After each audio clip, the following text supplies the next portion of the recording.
एक और बड़ी खबर फॉक्स न्यूज के हवाले से बहुत बड़ी खबर है।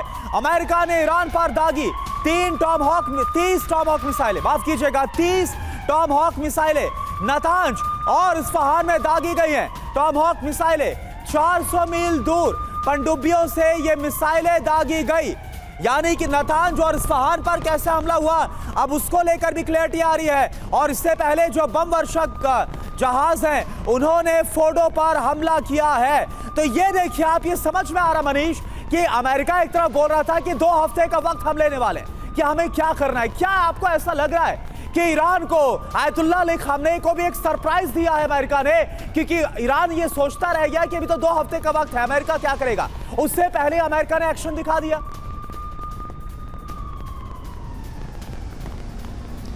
देखिए, इसमें कोई दो राय नहीं है कि ईरान को ये पता था कि अमेरिका हर हालत में इसमें एंट्री करेगा, लेकिन ईरान के पास कोई विकल्प नहीं था, क्योंकि जब भी मतलब एंट्री होती तो इसी तरह की प्रॉब्लम होती। लेकिन हाँ, ये बात है कि अपने चिर परिचित अंदाज में राष्ट्रपति ट्रंप ने ईरान को कंफ्यूज करने की कोशिश की है। और वो कंफ्यूजन इस बार भी था, जब राष्ट्रपति ट्रंप की तरफ से कहा गया कि व्हाइट हाउस की तरफ से कहा गया कि राष्ट्रपति ट्रंप इस युद्ध में अमेरिका शामिल होंगे या नहीं होंगे, इस पर 2 हफ्ते में लेंगे फैसला। तो यानी कि ईरान को लगा कि चलो कम से कम 2 हफ्ते का अभी समय है, इस बीच में कहीं कुछ अगर प्रयास होता है तो वो देखा जाएगा।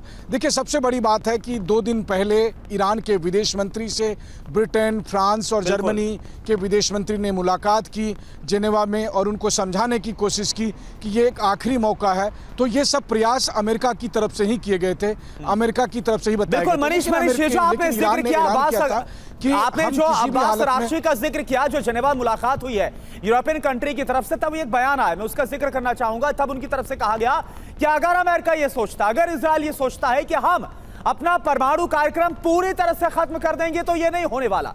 तो क्या वो एक आखिरी चांस लिया था अमेरिका ने, कोशिश की थी कि किसी तरह से अब्बास अरागची के जरिए ईरान को समझा दिया जाए, लेकिन जब स्टेटमेंट आई तो उसके बाद अटैक कर दिया गया।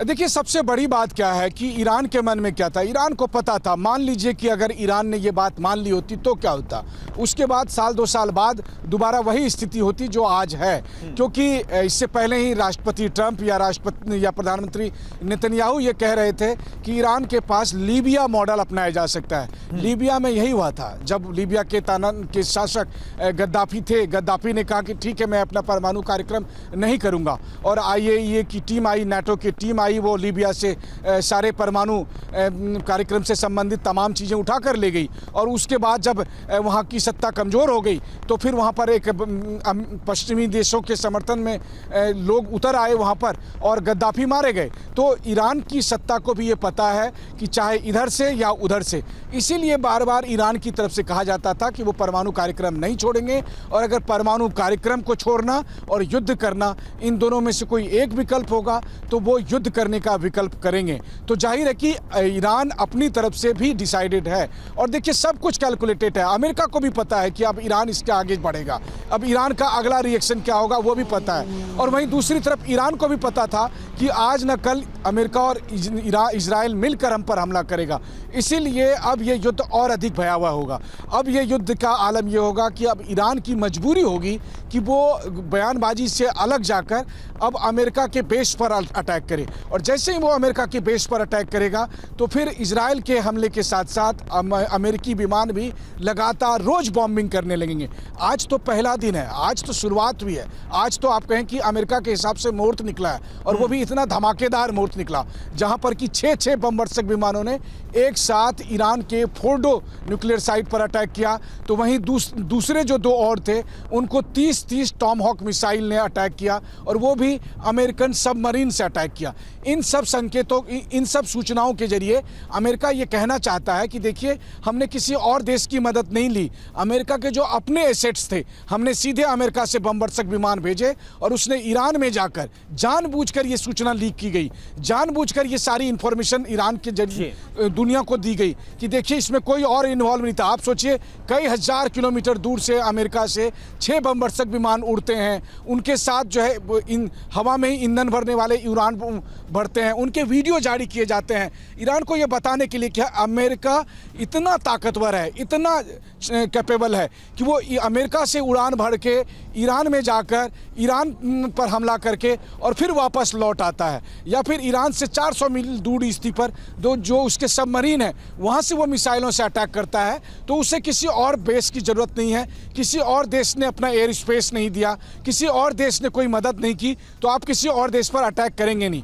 लेकिन खैर अब ये ईरान की मर्जी है कि ईरान इन बातों को माने ना माने। इतना तो तय है कि आधिकारिक तौर पर अमेरिका ने इस युद्ध का ऐलान कर दिया है, अमेरिका ने इस युद्ध में भाग ले लिया है। अब अभी तक इजराइल तबाही मचा रहा था, अब इजराइल और अमेरिका मिलकर अगर ईरान के साथ जंग में तबाही मचाएगा तो ईरान की क्या हालत होगी।